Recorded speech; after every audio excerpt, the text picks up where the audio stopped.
داستان پر مبنی یہ ایک موک ٹیسٹ ویڈیو ہے۔ اس سے قبل دیگر اصناف پر موک ٹیسٹ ویڈیو بن چکے ہیں، جس کا لنک ڈسکرپشن باکس میں دے دیا گیا ہے۔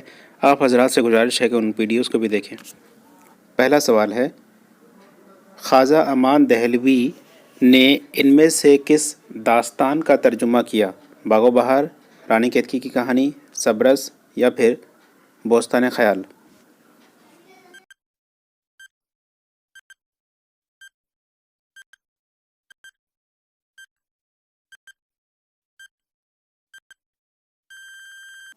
صحیح جواب ہے بوستان خیال۔ بوستان خیال کا سب سے اہم ترجمہ خواجہ امان دہلوی کا ہے، جو انہوں نے ایلور کے راجہ شیودان کی فرمائش پر ہدایق الانظار کے نام سے کیا تھا۔ اگلا سوال ہے، رجب علی بیگ سرور کی ان میں سے کون سی تصنیف ہے جس کا قصہ مہر چند کھتری کی تصنیف ملک محمد وگیتی افروز سے اخذ کیا گیا ہے؟ فسانہ عجائب، شگوفہ محبت، شبستان سرور یا پھر فسانہ عبرت؟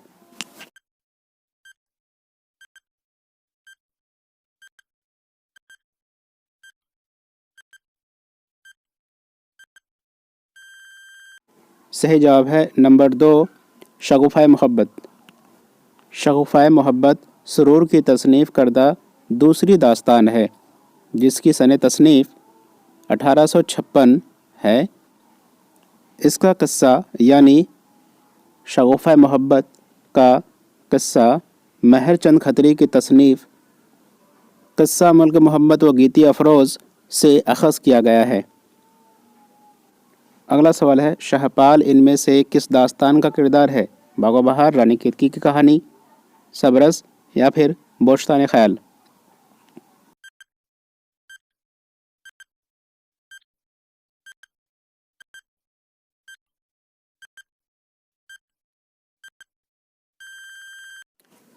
صحیح جواب ہے باغ و بہار۔ شہپال جو جنوں کا بادشاہ تھا، یہ کردار یعنی شہپال نامی کردار باغ و بہار کے چوتھے قصے میں ہے۔ شہپال کی بیٹی کا نام روشن اختر ہے، جس کے ساتھ بختیار کی شادی ہوئی تھی۔ اگلا سوال ہے، باغ و بہار میں دوسرا درویش کہاں کا سفر کیا تھا؟ فارس، دمشق، بصرہ یا پھر ان میں سے کوئی نہیں؟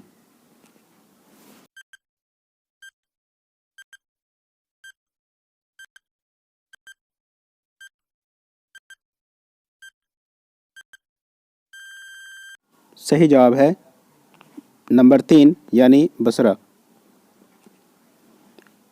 باغ و بہار میں دوسرا درویش بصرہ کا سفر کرتا ہے۔ ایک فقیر سے بصرے کی شہزادی کی تعریف سن کر وہ دیوانہ ہو کر بصرے کا سفر کرتا ہے۔ آخر کار بصرے کی شہزادی سے اس کی شادی ہو جاتی ہے۔ یعنی دوسرا درویش جب ایک فقیر سے بصرے کی شہزادی کی تعریف سنتا ہے تو اس کے لیے دیوانہ ہو جاتا ہے اور بصرے کا سفر کرتا ہے، اور بہت سے مشکلات کے بعد آخر کار ان کی شادی بصرے کی شہزادی سے کر دی جاتی ہے۔ اگلا سوال ہے، نصیر الدین ہاشمی کے مطابق یہ تصوف کی بہترین کتاب ہے جس کو فرضی قصے کے طور پر لکھا گیا۔ یہاں کس کتاب کی طرف اشارہ ہے؟ باغ و بہار، رانی کیتکی کی کہانی، سبرس یا پھر بوستان خیال؟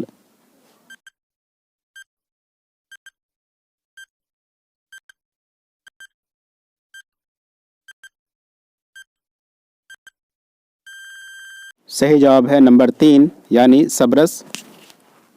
ملا وجہ کی تصنیف سبرس کے بارے میں نصیر الدین ہاشمی نے لکھا ہے کہ یہ تصوف کی بہترین کتاب ہے جس کو فرضی قصے کے طور پر لکھا گیا۔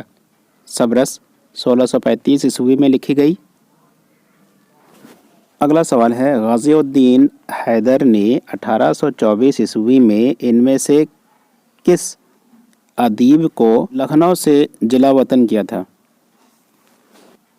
انشاءاللہ خنشا، مرزا غالب، رجب علی بیگ سرور یا پھر میر محمد تقی خیال۔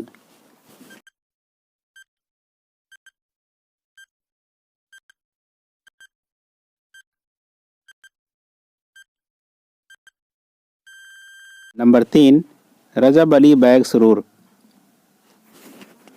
رجب علی بیگ سرور کو غازی الدین حیدر نے 1824 عیسوی میں لکھنؤ سے جلا وطن کیا تھا۔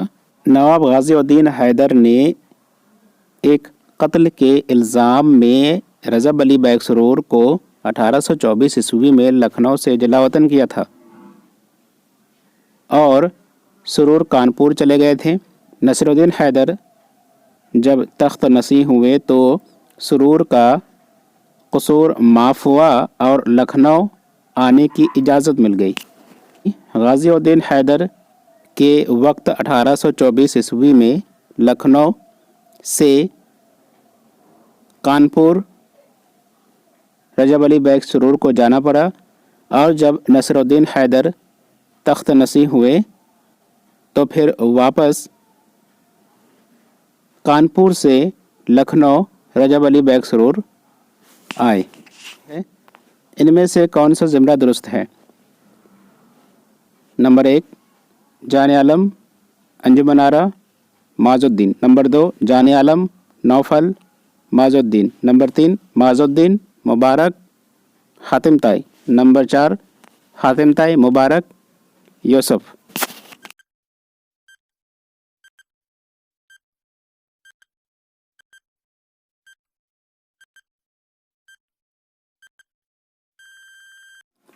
صحیح جواب ہے نمبر 4، حاتم طائی مبارک اور یوسف۔ یہ سارے کردار باغ و بہار کے ہیں۔ اگلا سوال ہے کربل کتھا میں کل کتنی مجلسیں ہیں؟ 10، 11، 12 یا 14؟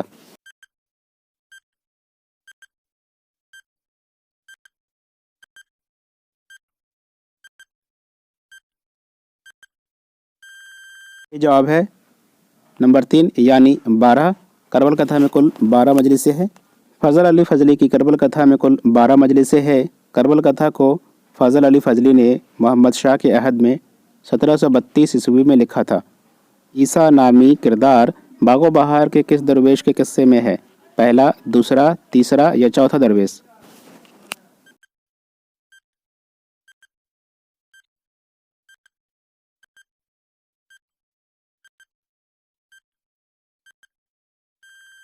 صحیح جواب ہے نمبر 1 یعنی پہلا درویش۔ عیسیٰ نامی کردار باغ و بہار کے پہلے درویش کے قصے میں ہے۔ عیسیٰ ایک جراح تھا جسے پہلے درویش نے شہزادے کا علاج کرایا۔ سوال نمبر 10 ہے ان میں سے کس داستان کو بعض ناقدوں نے ناول کا پیش رو کہا ہے؟ صبرس، باغ و بہار، فسانہ عجائب یا پھر کربل کتھا؟